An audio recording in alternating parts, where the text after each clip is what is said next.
Good morning and welcome to Our Issues Milwaukee. I'm your host, Andrea Williams.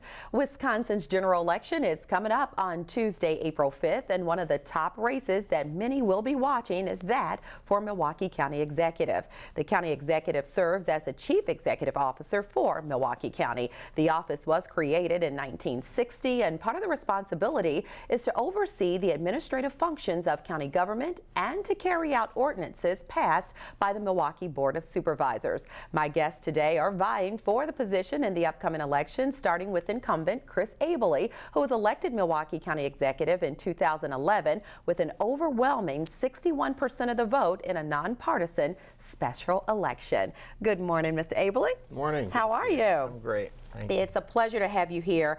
And as I mentioned, you are the incumbent, and over the past 5 years, you say that you've used your platform to try and bring civility back to politics. In your opinion, how have you been able to do that? Sure. Well, when I ran the first time, actually, I remember I had an ad saying, I don't care if it's a Democratic idea or a Republican idea. If it's a good idea, we'll do it.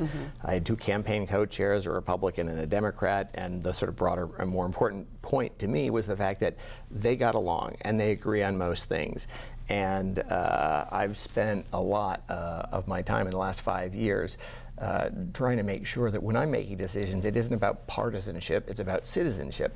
I think everybody is frustrated with how much partisanship we see, and in the last 5 years, some of the things I'm proud of, in addition to finally being able to reform behavioral health division after decades of calls for it, there's a lot of specifics that I'm proud about in terms of how we've improved care, we're serving more people, we finally have emergency room visits going down, more peer specialists. But one thing I'm proud of is when we got state law changed to do that in Madison, in Wisconsin, partisan Wisconsin, 2013, the vote in support of it was 122 to 2. Wow. So every Democrat and with two exceptions, every Democrat and every Republican.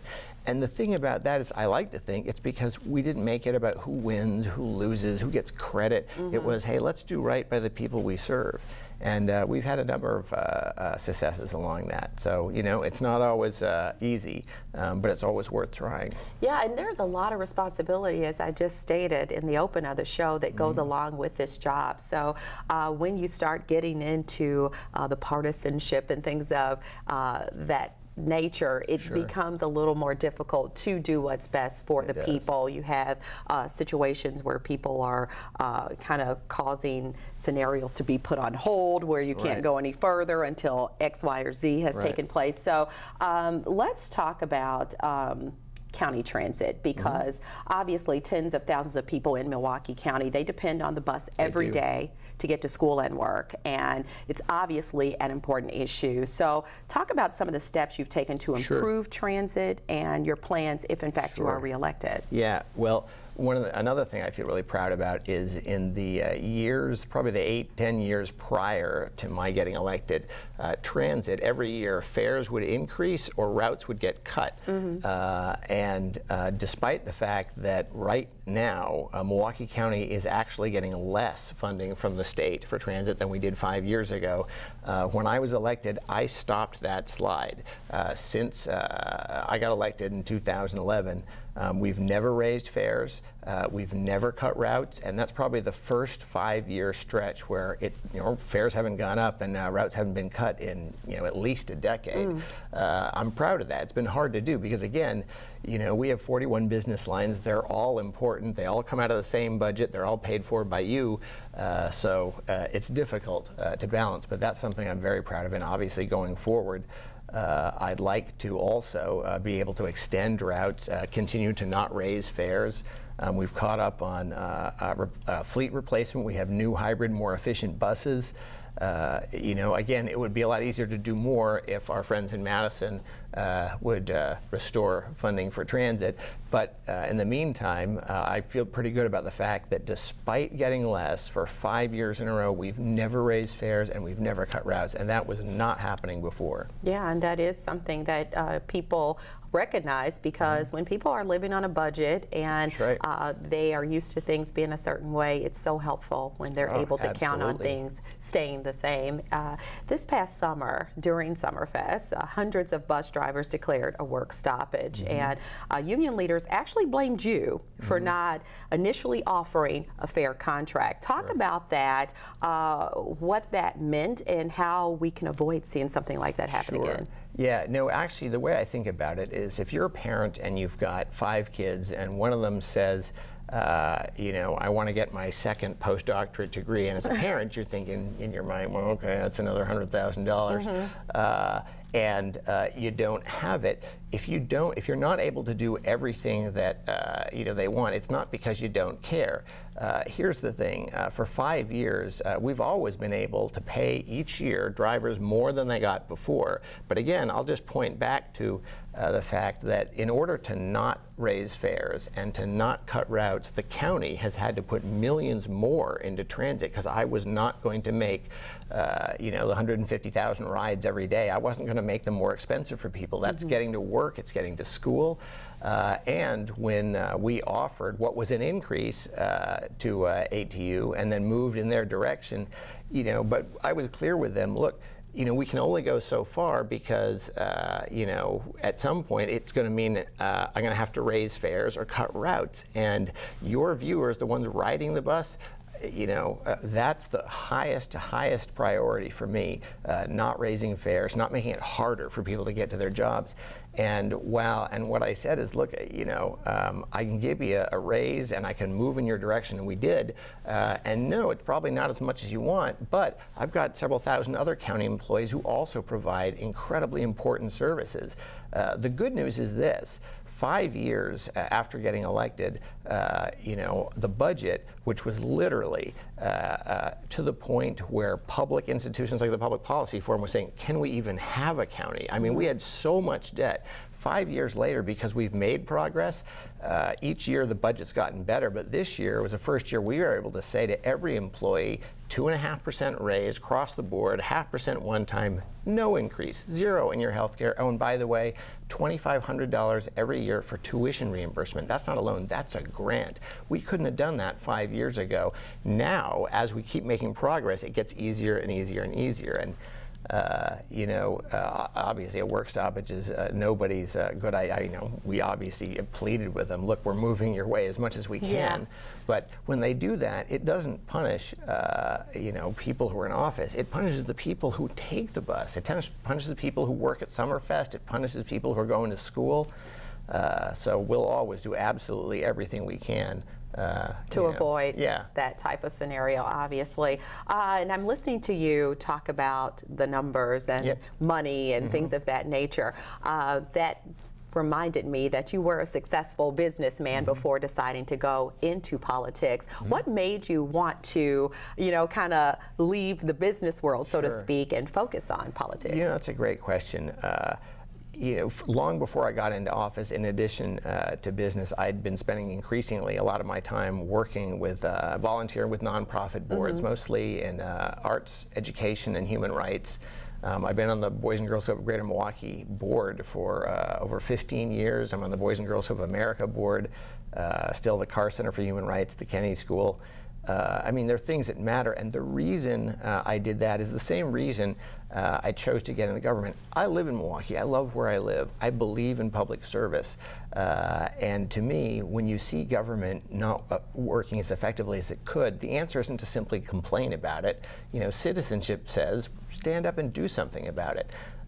Like I said, there was a Public Policy Forum report at the time that said, of the county, that literally the subtitle was, should it stay or should it go? And it just dire predictions about finances. And I thought, well, I don't get to complain if I'm not going to, you know, step in and at least try and make a difference. I think government, when it works, can be incredibly empowering. I believe, you know, the role of government is to empower every person we touch, and nobody could tell me that Milwaukee County, even the one that people were saying, can it even exist, couldn't be a world leader and or certainly a national leader. And the fact that 5 years later we have a child support department that just won the biggest national grant in the United States, and is helping, you know, thousands of fathers from none before to thousands.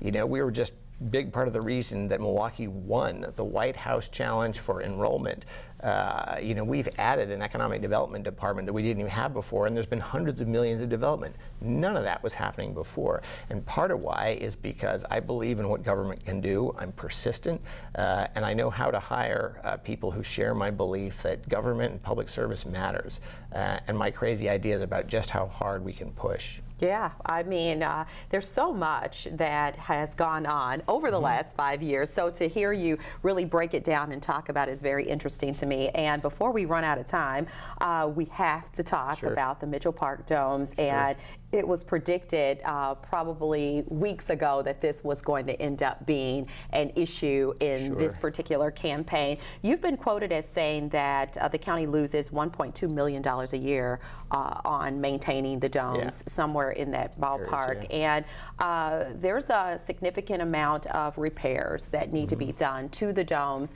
You've also been quoted as saying you're okay with tearing them down and starting over from scratch. Let's hear from Chris Abele really where you stand on the future of the domes. Sure. Well, I think the best way to understand this is for people to know that prior to the domes, there was this Victorian conservatory that had been there for also about 50 years. People loved it, but it got older and older, and it's like the domes, periodically was having more and more and more expensive repairs and losing money. And so it got to the point where people, Milwaukee, the community, came together and they asked themselves, what do we want to do next? What do we want to do next? Yes, this was great for the last 50 years. What's next? And not only did they not rebuild the conservatory, I mean, you couldn't go too much further from the conservatory they had to the domes. I mean, the domes were bleeding edge and a statement that said Milwaukee is thinking about the future, not just catching up, but leading. And I guess, the thing I keep reminding people is I don't see this at all as a challenge. I see this as an opportunity, and the opportunity is to say, for all of us as a community, to say, hey, what if? What if instead of, about 250,000 people that visit, what if we had something there that, 500,000 or 750,000 people visit every year? What if instead of losing money, like some of the other venues we have, oh my God, the beer gardens, they make tons of money. What if it actually earned money? What if instead of maybe 6 community partners, we had 30? What would have to, and shouldn't we give ourselves a chance to just think, do we want to just keep doing what we've done for 60 years? And maybe we do.